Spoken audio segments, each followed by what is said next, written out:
Bom dia, pessoal. Bem-vindos ao nosso Café com Teia. Para quem não me conhece, meu nome é Flávia, sou neuropsicopedagoga, psicomotricista, especialista em TEA e hoje a gente vai falar sobre a alfabetização das crianças com transtorno do espectro autista. Bom, o que eu preciso saber antes de falar sobre isso, antes de alfabetizar uma criança autista?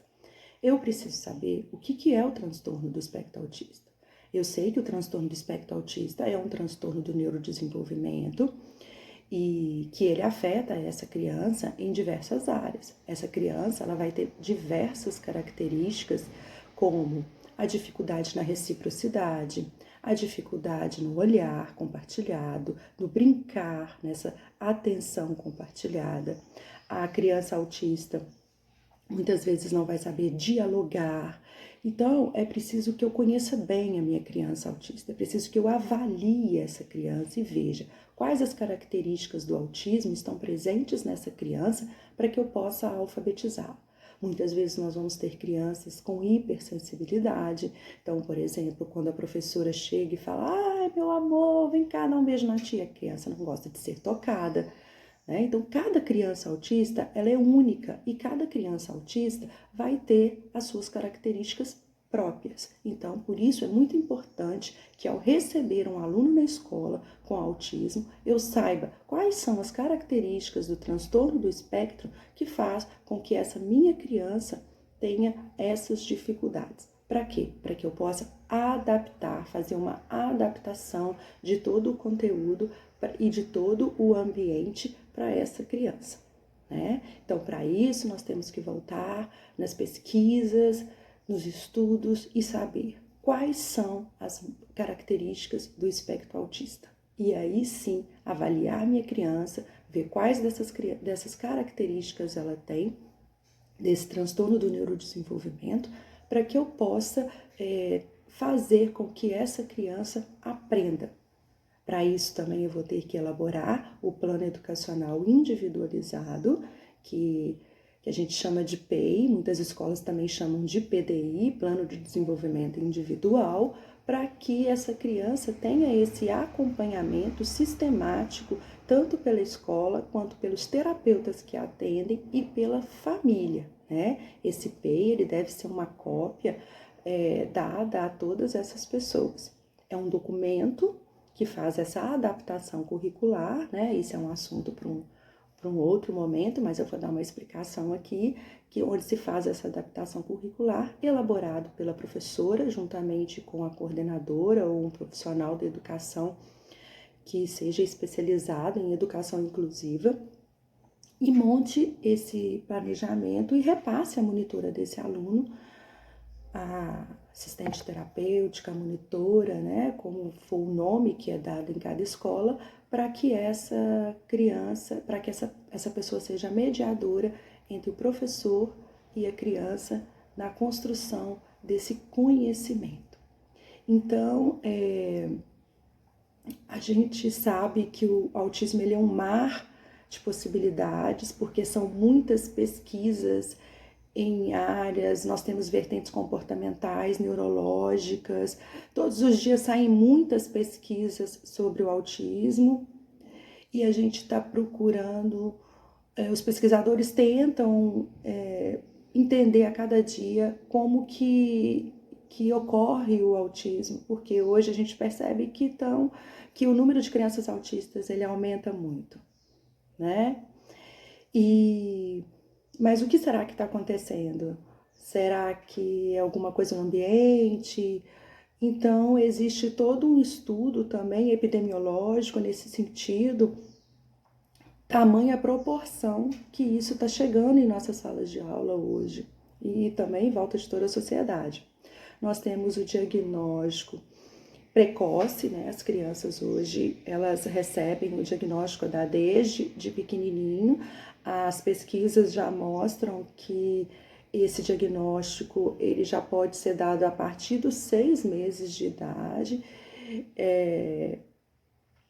Eu não estou falando de fechar diagnóstico, mas você já pode levantar hipóteses de suspeitas de autismo nessas crianças com 6 meses, 1 ano e meio, e antes dos 2 anos de idade, a gente já tem que começar essa intervenção com essa criança. Então, na pré-escola, essa criança pode já aparecer com características e muitas vezes a família não perceber. E aí cabe o professor levantar a lebre disso e conversar com a família, falar, olha, está acontecendo, eu estou observando comportamentos que não são naturais de uma criança dessa idade, então seria importante procurar um médico para que a gente pudesse verificar se está acontecendo alguma coisa ou não.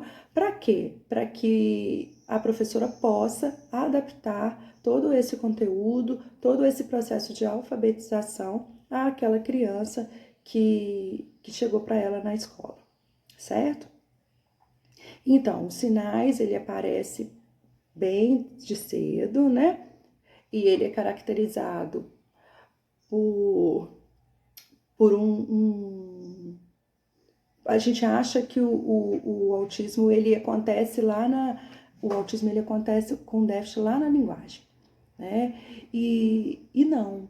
E aí a gente percebe a diferença do autismo para a dislexia, porque no autismo a linguagem ele é de interação e na dislexia o principal problema no autismo ele é a interação social, né? É o coração do autismo, porque para ter interação social é preciso ter um nível de comunicação.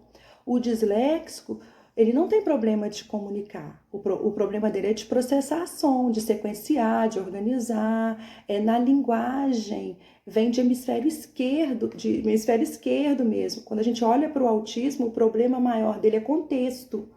Tanto é que muitos autistas, eles não têm problema de consciência fonológica, porque a consciência fonológica analisa a forma e não o contexto. E eles são bons de analisar a forma. Eles são extremamente analíticos. O problema deles é juntar, é fazer o contexto, tá? Então, a gente precisa ter essa percepção bem clara disso, de tudo que isso, de todas essas questões do autismo, para a gente poder trabalhar com essas crianças, certo? Outra coisa que a gente tem que ter em relação para alfabetizar uma criança autista são essas dificuldades que a criança vai ter dentro desse contexto escolar. E em relação àquilo tudo que eu disse para vocês, em relação às características. E aí a gente tem que pensar que além do autismo, ela pode ter comorbidades. E essas comorbidades a gente tem, por exemplo, deficiência intelectual,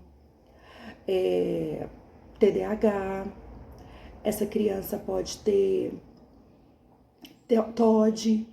Então, além do autismo, essa criança pode ter outras comorbidades que vão comprometer esse processo de alfabetização.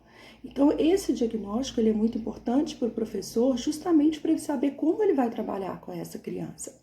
E aí vem a importância da gente conhecer bem esse aluno, avaliar bem esse aluno, para saber como que eu vou montar a estrutura, o meu plano educacional individualizado, para estar recebendo essa criança na escola. Certo? Então, em relação mesmo ao processo de alfabetização, as pesquisas mostram pra gente que alfabetizar uma criança autista é o mesmo processo que eu tenho de como alfabetizar uma criança comum, né? O que eu tenho que levar em conta nesse processo de alfabetização de uma criança autista, tá? Eu tenho que levar em conta as características dessa criança.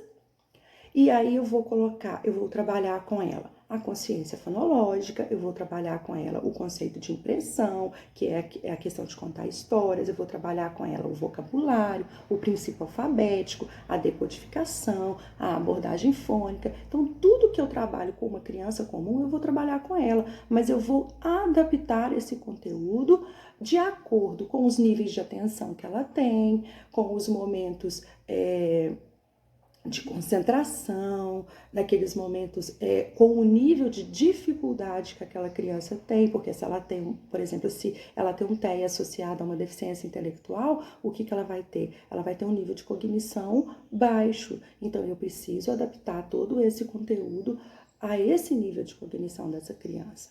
Então, é muito importante eu saber, gente, e antes de alfabetizar, é importante eu conhecer o TEA, eu saber as características, saber as comorbidades dessa criança. Só assim eu vou conseguir montar o meu planejamento de acordo com tudo que é estruturado no processo de alfabetização para essa minha criança. Porque eu vou saber qual é o nível de atenção dela, quanto tempo ela consegue permanecer numa atividade, quais materiais concretos eu vou utilizar ali para ela, né? Quando ela tiver necessidade de sair de sala de aula, o que eu vou fazer lá fora, não é? Quando uma criança tem essa necessidade de sair com o monitor por conta do tempo de atenção dela, ela não vai sair para passear, ela vai sair para realizar um outro tipo de atividade lá fora. Então eu tenho que aproveitar esses momentos dessa criança para que ela consiga se alfabetizar. Espero que eu tenha ajudado e até o próximo sábado no nosso Café com Teia.